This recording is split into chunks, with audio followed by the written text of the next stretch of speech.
TV20 Kannada ವಾಹಿನಿಗೆ ಸ್ವಾಗತ. ರೈತರ ವಿರೋಧದ ಬಗ್ಗೆ ಮಾಧ್ಯಮಗಳು ಕೇಳಿದ ಪ್ರಶ್ನೆಗೆ ಸದಾಶಿವನಗರದಲ್ಲಿ ನಿಕಟಪೂರ್ವ ಸಂಸದ ಡಿಕೆ ಸುರೇಶ್ ಪ್ರತಿಕ್ರಿಯಿಸಿದ್ದಾರೆ. ಸುದ್ದಿಗಾರರೊಂದಿಗೆ ಮಾತನಾಡಿದ್ರು, ನಾವು ಯಾವುದೇ ಭೂ ಸ್ವಾಧೀನ ಪ್ರಕ್ರಿಯೆ ನಡೆಸಿಲ್ಲ.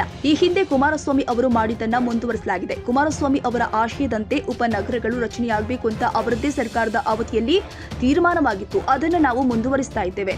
ರೈತರಿಗೆ ಯಾವುದೇ ರೀತಿಯ ತೊಂದರೆಯಾಗಬಾರದು ಎಂಬುದು ನನ್ನ ವೈಯಕ್ತಿಕ ಅಭಿಪ್ರಾಯ ಹಾಗೂ ನಮ್ಮ ಪಕ್ಷದ ಉದ್ದೇಶ ಕೂಡವಾಗಿದೆ.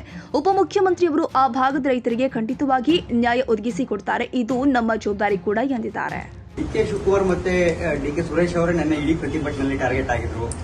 ಇಲ್ಲಿ ನೋಡೋರು ಎಲ್ಲ ಹಂತದಲ್ಲೂ ಕೂಡ ಎಲ್ಲೊಂದ್ ಕಡೆ ಸರ್ಕಾರಿ ಭೂಮಿಯನ್ನ ಕವಳಿಕೆ ಆಗುತ್ತೆ, ಮತ್ತೆ ದೊಡ್ಡ ಮಟ್ಟದಲ್ಲಿ ವ್ಯವಹಾರ ಮಾಡ್ತಾ ಇದ್ದಾರೆ. ಹೀಗಾಗಿ ಒಂದಷ್ಟು ಆರೋಪ ಇಡೀ ಪ್ರತಿಭಟನೆಯಲ್ಲಿ ಆರೋಪ ಮಾಡಿದವರು ಎಕ್ಸ್ MLA ಎ ಮಂಜು ಇರ್ಬೋದು, ಹಾಗೇನೆ ವಿರೋಧ ಪಕ್ಷ ನಾಯಕರು ಆರ್ ಅಶೋಕ್ ಅವರು ಎಲ್ಲರೂ ಕೂಡ ತಮ್ಮನ್ನೇ ಗುರಿಯಾಗಿಸ್ಕೊಂಡು ನನ್ನ ಇಡೀ ಪ್ರತಿಭಟನೆಯನ್ನ ಈಗ ಆರ್ ಅಶೋಕ್ ಅವರು ಒಂದು ವಿರೋಧ ಪಕ್ಷದ ನಾಯಕರಿದ್ದಾರೆ. ಎಲ್ಲ ಮಾಹಿತಿಗಳನ್ನ ಪಡೀಲಿಕ್ಕೆ ಅವರಿಗೆ ಅರ್ಹತೆನೂ ಇದೆ, ಯೋಗ್ಯತೆನೂ ಇದೆ. ಅದಿಲ್ಲ ಅಂತ ಹೇಳಿದ್ರೆ ನಾನು ಅದಕ್ಕೆ ಮಾಹಿತಿಯನ್ನು ಕೊಡ್ತೇನೆ. ಅರ್ಹತೆ ಇರೋರು ಯೋಗ್ಯತೆ ಎರಡೂ ಇದೆ ಅಂತ ಅನ್ಕೊಂಡಿದ್ದೀನಿ. ಅದೇನಾರ ಇಲ್ಲ ಅಂತ ಹೇಳಿದ್ರೆ ಎಲ್ಲ ಮಾಹಿತಿಯನ್ನು ಕೊಡ್ತೇನೆ. ಅನವಶ್ಯಕವಾಗಿ ಕಬಳಿಕೆ ಮಾಡಿರೋದ್ರ ಬಗ್ಗೆ ಮಾತಾಡಬೇಕು ಅಂತ ಅಂದ್ರೆ ಉತ್ತರಳಿರೆಲ್ಲಾನು ನಾನು ಮಾತಾಡಬೇಕಾಗ್ತದೆ. ಮಾತಾಡಕ್ ಹೋಗೋದಿಲ್ಲ. ಭೂಸ್ವಾಧೀನ ಕೈ ಬಿಡಬೇಕು ಅಂದ್ರೆ ರೈತರು ಕೂಡ ನಾವು ಸದ್ಯಕ್ಕೆ ನಾವು ಯಾವುದು ಭೂಸ್ವಾಧೀನ ಪ್ರಕ್ರಿಯೆ ಮಾಡಿಲ್ಲ. ಹಿಂದೆ ಏನ್ ಮಾಡಿದ್ರು ಕುಮಾರಸ್ವಾಮಿ ಅವರು ಅದು ಮುಂದುವರೆದ ಭಾಗ.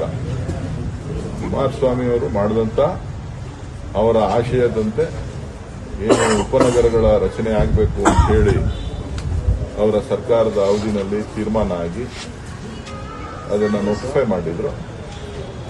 ಅದನ್ನ ಮುಂದುವರಿಸ್ತಾ ಇದ್ದೇವೆ ಹೊರತು ರೈತರಿಗೆ ಯಾವುದೇ ತರಹದ ತೊಂದರೆ ಆಗಬಾರದು ಅಂತಕ್ಕಂಥದ್ದು ನಮ್ಮ ವೈಯಕ್ತಿಕವಾದಂತ ಅಭಿಪ್ರಾಯ. ನಮ್ಮ ಪಕ್ಷದ ಉದ್ದೇಶನೂ ಕೂಡ, ನಮ್ಮ ಸರ್ಕಾರದ ಉದ್ದೇಶ ಕೂಡ ನಾವು ರೈತರಿಗೆ ಯಾವುದೇ ರೀತಿಯ ತೊಂದರೆ ಆಗಬಾರದು ಅಂತಕ್ಕಂಥದ್ದು, ರೈತರ ಹಿತವನ್ನ ಕಾಪಾಡತಕ್ಕಂಥದ್ದು ನಮ್ಮ ಸರ್ಕಾರದ ಗುರಿ.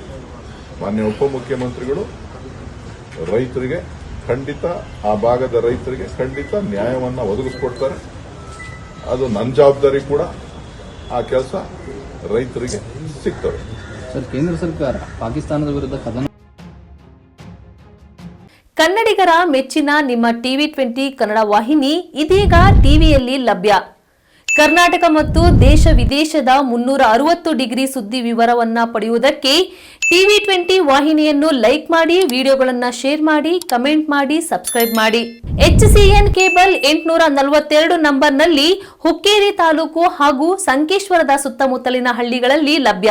PCN ಕೇಬಲ್ 129 ನಂಬರ್ನಲ್ಲಿ ಹಾರುಗೆರೆ ಸುತ್ತಮುತ್ತಲಿನ ಹಳ್ಳಿಗಳಲ್ಲಿ ಲಭ್ಯ. ರಾಯಬಾಗ್ ಡಿಜಿಟಲ್ ಚಾನೆಲ್ ಕೇಬಲ್ 80ನೇ ನಂಬರ್ನಲ್ಲಿ ರಾಯಬಾಗ ತಾಲೂಕಿನ ಸುತ್ತಮುತ್ತಲಿನ ಹಳ್ಳಿಗಳಲ್ಲಿ ಲಭ್ಯ.